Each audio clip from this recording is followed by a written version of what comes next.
सत्य, विश्वास आणि वेग म्हणजेच पुणे हेराल्ड. पुणे आणि पिंपरी चिंचवड महापालिकेत आलेल्या अपयशानंतर उपमुख्यमंत्री अजित पवार यांनी प्रतिक्रिया दिली आहे. पत्रकार परिषदेत बोलताना त्यांनी पुणे आणि पिंपरी चिंचवड महापालिकेच्या निवडणुकीच्या निकालावर भाष्य केलंय. महापालिका निवडणुकीत भाजपला बहुमत चांगल्या प्रकारे मिळालेलं आहे. तसेच पुणे आणि पिंपरी चिंचवडमध्ये राष्ट्रवादी काँग्रेसला सत्ता मिळाली चित्र का शेवटी मतदार राजा हा फार महत्वाचा असतो. प्रयत्न करणं हे प्रत्येक राजकीय पक्षाचं काम असतं.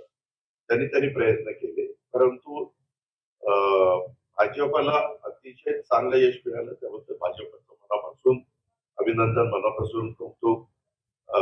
राज्याचे मुख्यमंत्री देवेंद्र फडणवीसांच्या नेतृत्वाखाली या सगळ्या निवडणुका भाजपने लढलेल्या होत्या आणि त्याला खूप चांगला प्रतिसाद मिळाला.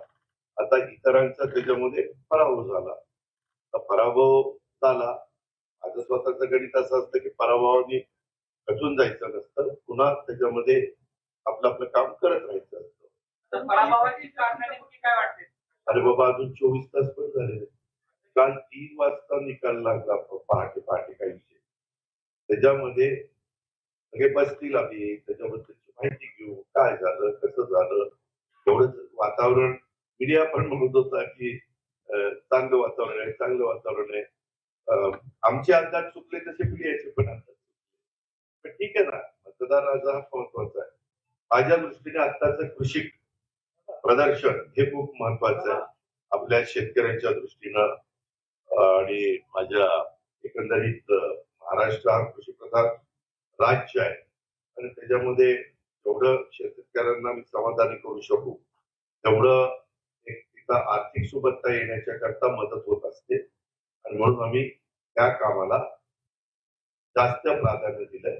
आणि त्याच्यात आमचे कृषी विकास प्रतिष्ठान, त्याच्यामध्ये आमचं कृषी विज्ञान केंद्र, चेअरमन आमचे राजेंद्रजी पवार आणि त्यांची सगळी टीम नलवडे आणि सगळ्यांनी खूप लक्ष घातलं.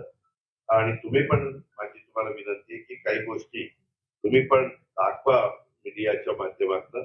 प्रिंट मीडियानी तसेच एक माहिती द्यावी आणि इलेक्ट्रॉनिक मीडियाने ते दाखवावं की काय काय तिथं चाललेलं आहे. त्याच्यामध्ये मला त्याबद्दल काही बोलायचं नाही. माझा त्याच्याबद्दल काही आता काही बोलू इच्छित नाही. पीएम त्याच्या पद्धतीने काम करतं. काय होतं, ज्यावेळेस पराभव होतो ईव्हीएम वर दोष द्यायचा, यश आलं की बदल बोलायचं नाही. अरे जाऊ दे, नाही शाही पुत्री जाते.